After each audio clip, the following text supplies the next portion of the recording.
You're listening to Life with Herpes, and this is episode 26.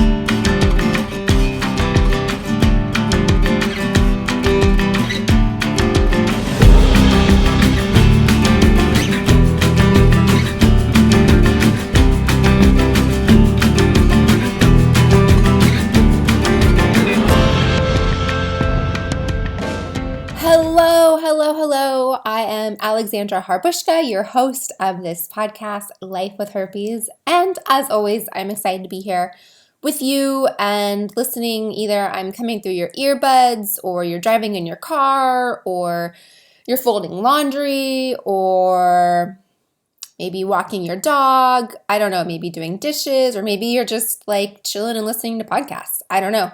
But I love coming to you through iTunes or however you're listening. Maybe you're watching this on YouTube. I don't know.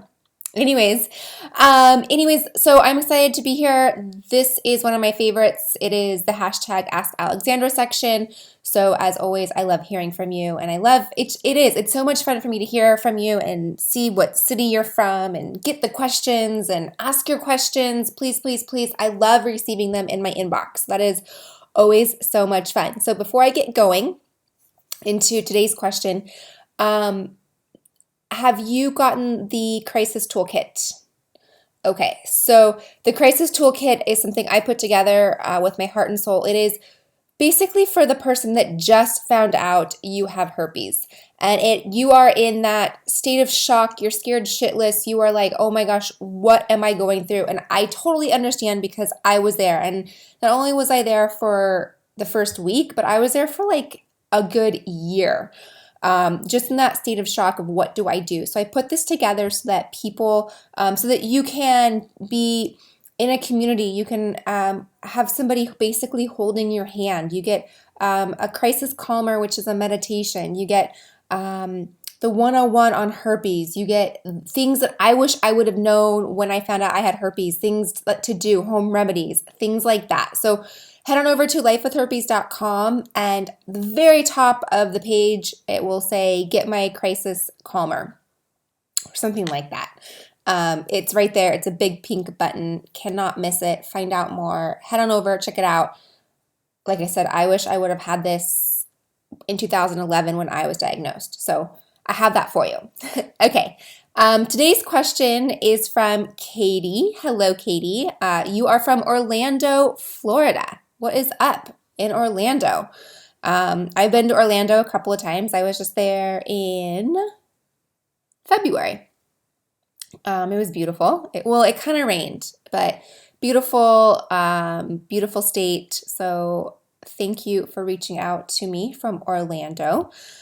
Your question is, and before I get to that question, if you want to be cool like Katie and submit a question, go to lifewithherpes.com. It is there. It is the hashtag Ask Alexandra section. Ask your question and submit it on over. Okay, so Katie from Orlando asked, I just found out I have herpes. Okay, I have been married for 5 years. Congratulations. Is my husband cheating on me? Whew. Okay, good question. Basically the question you're asking is, you didn't have this before. All of a sudden, I have herpes. What is going on? So here's some things I want you to look at. And I know if there's somebody else in your same shoes, here's some facts I want you to go through. 1, have you ever had a herpes test? Now, this may sound like the Captain Obvious question. And the reason why I'm saying this is, we go in for an STD test. We go into our doctor, say, hey, I want a full STD test. They go, okay, great. They give you the test. Chances are you never even know what's on that test. All you do is get a phone call from your doctor saying, hey, you're all clear. So a lot of times what happens is the herpes, the HSV test, is not in that test. Okay? You specifically have to ask for the herpes test. I did not know that. Well, I did know this, but I was going to say I did not know this. I did know this because I taught for Planned Parenthood, and I was an educator for Planned Parenthood, and so I was aware that you do have to ask for this STD test. This is what happens in a lot of situations is we think as sexually active adults, we are doing our due diligence. We are going into our doctor saying, hey, I want to get tested. Hey, it may not even be on the test. And there's a whole reason behind it. Doctors feel, hey, if you don't have any signs or symptoms, why should we give you the aftermath of knowing you have herpes can a lot of times be far worse than the actual sores. So why go there if you don't even show any signs? So that is one question I want to ask you, Katie, is have you had an STD test for herpes and was it negative? Huge, huge, huge thing. Same thing for your husband. Now, I know this is an awkward conversation. I know it's the like, I don't want to ask him. We're 5 years in, probably longer than that, because if you're married for 5 years, you obviously had to have that dating period. So yeah, it's a really awkward question, but did your husband have an STD test prior to sleeping with you? And was it for herpes? And was it negative? Okay, so here's a situation. Now, if the answer is no, I didn't have a herpes test, well, then there really is no way of knowing how long you've had this. If you did have a herpes test and it was negative, that's a whole other story. Another thing to look at is what herpes virus is it? Is it HSV1 or HSV2? Typically, HSV1 is the oral herpes and HSV2 is genital herpes. As you know, you've heard me talk in so many other podcasts, the virus does not really care where it goes as long as it goes somewhere moist, somewhere wet, somewhere that it can breed.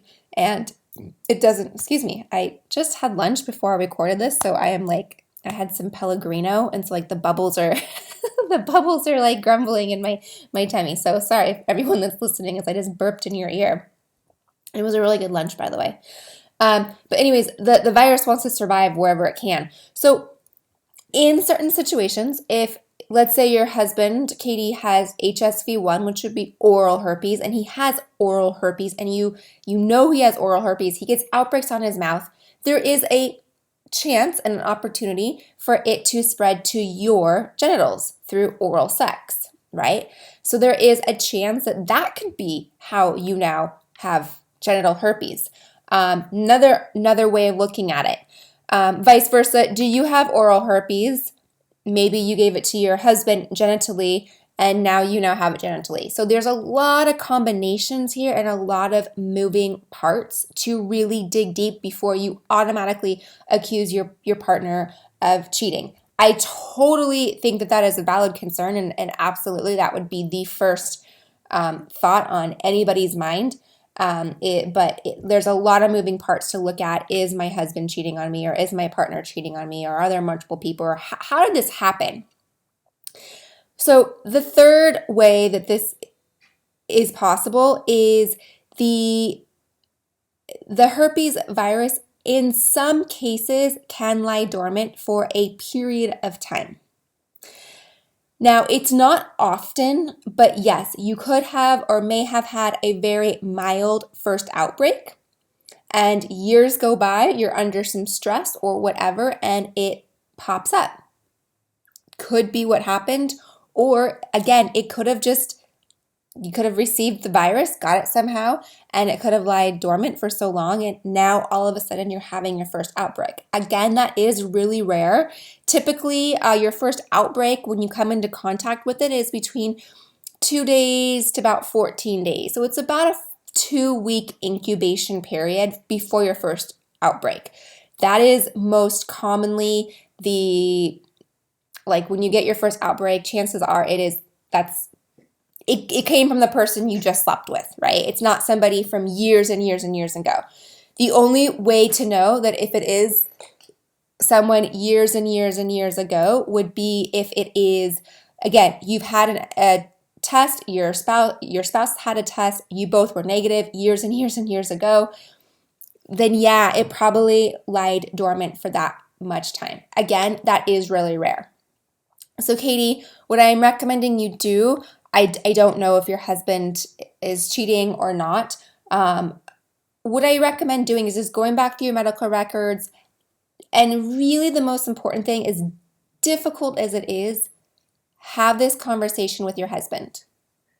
Absolutely talk to him, find out, tell him how you're feeling, be vulnerable, get the cards out on the table, because I know that once that is out, it will definitely allow for your relationship to go to a next level. Yes, it is scary to find out if your spouse is cheating on you and not, absolutely. But the point is you need to, if you want to find out, and that's the other thing, if you want to know the answer, then you need to have that conversation with him.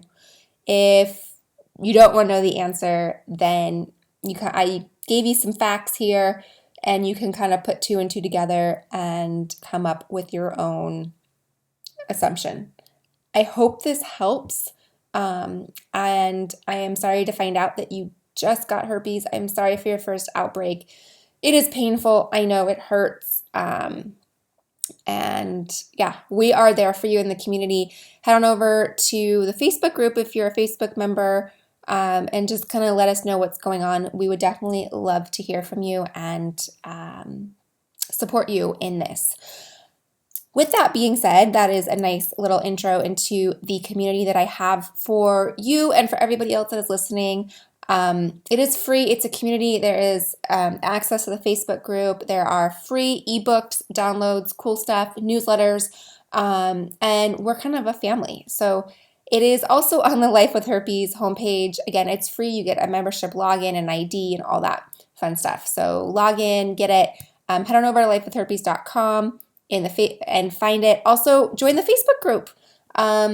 I want to hear from you, Katie. I really want to help you through this. I am sure not only are you in physical pain, but you are in just an absolute shock, and it's a quandary, and how did this happen? And I completely understand what you're going through. And I know that there's other people in this situation as well going, oh my gosh, what has just happened? So you're not alone.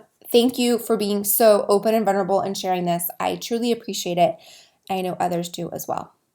All right. Have an awesome rest of your day. I know that's hard to say after such a heavy conversation, but have an awesome rest of your day. We'll be thinking of you. For those of you that want to submit a question like Katie did, go to lifewithherpes.com. It is there for you to submit your questions. Submit it. I love hearing from you. It makes my day. I just feel like I can't reply fast enough. So I love getting your questions. All right. Have an awesome rest of your day, everyone.